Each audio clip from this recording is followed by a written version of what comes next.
Sir JP Nadda ए संपर्कित खबर आलोचना तो जारी रहा किंतु एक बड़ खबर आछि ब्रेकिंग न्यूज जे ओडिया अस्मिता संकट रे अछि ओडिशा प्रसंग रे एभली एक बड़ मंतव्य दैछंती प्रधानमंत्री नरेंद्र मोदी एक निर्दिष्ट चैनल को साक्षात्कार दे मोदी कहछंती जे ओडिया अस्मिता ओडिया भाषा एबे संकट रे ओडिशार पूरा अस्मिता एबे खत्म हेबाकू बसिछि मोदी कहछंती ओडिशावासी एहाकू आउ बर्दाश्त करिवे बोली मो भाबु नाही बिजु जनता दल आमको मुद्दा अनुଯାयी समर्थन देउथिला एभली अनेक बड़ दल आमको प्रसंग भित्तिक समर्थन करती बोली कहिसंती प्रधानमंत्री नरेंद्र मोदी। तो अधिक आलोचना ए संपर्क रे करिबा आम सहित न्यूज रूम रे आम सीनियर न्यूज एडिटर राधामाधव मिश्र रहिसंती एवं प्रसन्न महांती मध्ये लगातार भाबरे आम सहित रहिसंती। राधामाधव ये ओडिया अस्मिता को बड़ मुद्दा करछि एथर निर्वाचन रे बीजेपी एवं अमित शाह मध्ये से कथा कहिथिले जेपी नड्डा मध्ये कहिले एवं प्रधानमंत्री नरेंद्र मोदी मध्ये बड़ बयान आज दैछंती जे ओडिया अस्मिता संकट रे। देखंतु निर्वाचनी सभारे कौन से नेता एक कहवा और देशर प्रधानमंत्री एक कहवा निश्चित भाव बड़ फरक रही प्रथम थर पर कि खोद प्रधानमंत्री नरेंद्र मोदी मुहरु एक सामना को आसूची ओडिया अस्मिता ए संकट रे अच्छी एवं ओडिया भाषा संस्कृति को लेकिन बर्तमान जो स्थिति तैयारी होती ओडिशावासी बर्दाश्त करेंगे ना एक कहते जे ओडिया अस्मिता कोट ना कोटी खत्म करदे बसी एवं एभली स्थिति को लेकिन जिते पूरा चारिड़े चर्चा होती भारतीय जनता पार्टी मुद्दा कहे ठीक कथा किंतु देशर प्रधानमंत्री एक कहवा प्रसंगर गंभीरता को आहरी बढ़ाई देछि एकथा मध्य से कहिसंती जे ओडिशा रे जो भली प्राकृतिक संपद भरपूर रही ओडिशा एक नंबर धनी राज्य हवा कथा किंतु ओडिशार स्थिति कोन आपण माने देखुथिबे एभली स्थिति रे आमको ओडिशार सुजोग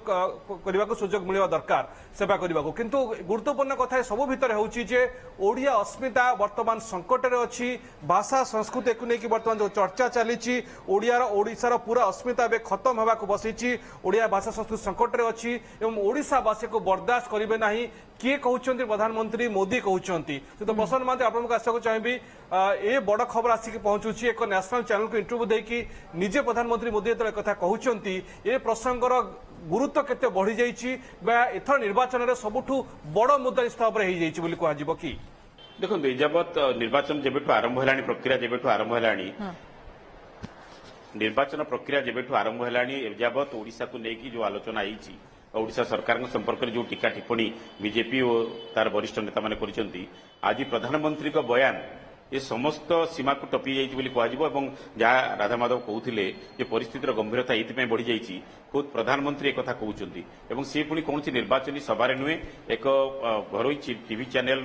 को साक्षात्कार एक कहते तेणु यहाँ गोटे बड़ आलोचनार प्रसंग बर्तमान होगा बसी प्रधानमंत्री सीधासख ओडिशा व्यापार रे एभली शाणित टिप्पणी बोध ये प्रकरण भितर केबे देई नथिले देखिबा आ पूर्व से चंडीखोल रे मध्ये आसिकी समावेश करके जाइछंती से समय किछि कहबाकू जाउथिले से अटकी जाइथिले तापर जो घटना घटिला ओडिशा सारा लोक जानिछंती सारा भारत वर्षर लोक जानिछंती तेणु वर्तमान प्रधानमंत्री मुहर आज तो ओडिशा संपर्क में मुझे टिकक पूर्व कहती आज राहुल गांधी आक्रमण कर जेपी नड्डा आक्रमण कर विप्लव कुमार देव त्रिपुरार पूर्वतन मुख्यमंत्री आक्रमण कर सब कथा को नहीं ओडिशा चर्चा चलता बेले सबुठू बड़ चर्चार विषय होती खोद प्रधानमंत्री आज ओडिशा व्यापार नहीं मुह खोली एवं जना पड़गला बीजेपी वर्तमान गोटे आक्रमणात्मक भंगी अच्छी जो कथा जो मुद्दा ओडिशा बीजेपी तैयारी करथिला जे एथर निर्वाचन बीजेडी सहित जो लड़ा सेटा हूँ ओडिया भाषा ओडिया अस्मिता को नहीं लड़ा से कथा को गोटे बड़ प्रसंग करिकी बीजेपी वर्तमान निर्वाचन मैदान को ओह्लैवाक जाउछि एवं प्रधानमंत्री जितेबाला निजे एक कथा कहउचंती तेणु आकु जितेबाला आगामी कार्यक्रम ओडिशा रे रहिबो निश्चित भाव में तांकर स्वर विगत थर मानक अपेक्षा 14 हो 19 हो प्रधानमंत्री नरेंद्र मोदी जो भाव में आक्रमण करथिले सरकार को राज्य सरकार को 24 स्वर ताठू आहरी शाणित हम तार गोटे इंडिकेशन आज मिल सारी सीधा सड़क प्रधानमंत्री ओडिया भाषा ओडिया अस्मिता ओडिशार स्थिति आपको नहीं जो प्रश्न उठे ये गोटे बड़ निर्वाचनी मुद्दा बर्तमान हवाक जाऊँगी आपको नहीं आम तो शासक दल रिएक्शन शुणिने बर्तमान सुधा आपको किभली भाव में रिएक्ट कर शासक दल पक्ष किभली प्रतिक्रिया आसूची आपको किभली भाव में काउंटर करा जाउची कारण खुद प्रधानमंत्री कहते हैं कौन निर्वाचनी सभार वक्तव्य नुहे एटा एक चैनल वक्तव्य से बाबद प्रधानमंत्री जो कथा कहते एटी गोटे जो कथा आम पूर्व कहते बर्तमान बीजेपी हो कांग्रेस हो समस्ते भावी सारे जे वर्तमान सर्वाधिक समय शासन क्षमतार ओडिशा बिजु जनता दलर दुर्बलतम पॉइंट कौन और से पॉइंट हूँ ओडिया भाषा ओडिया अस्मिता ଯାହାକୁ ନେଇକି ସେମାନେ ଆକ୍ରମଣ କରିବାକୁ ଚାହୁଁଛନ୍ତି ଯେ ଏଇ କଥା କହିବା ଦ୍ୱାରା ଓଡ଼ିଶା ଲୋକଙ୍କ ମନରେ ହୁଏତ ଗୋଟେ ବଡ଼ ପରିବର୍ତ୍ତନ ଆସିପାରେ ଏବଂ ସେମାନେ ଏଇ କଥାଟି